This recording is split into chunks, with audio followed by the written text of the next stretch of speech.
You are watching Faheem Shaheen, the thirsty crow. One hot day, a crow was very thirsty.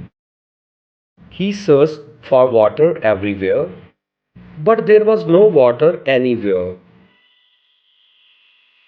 All the lakes and ponds were dry.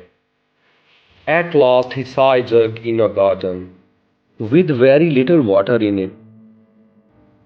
He tried hard but could not reach the water as it was very low.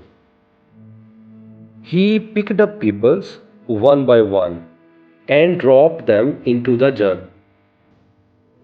The level of water came up.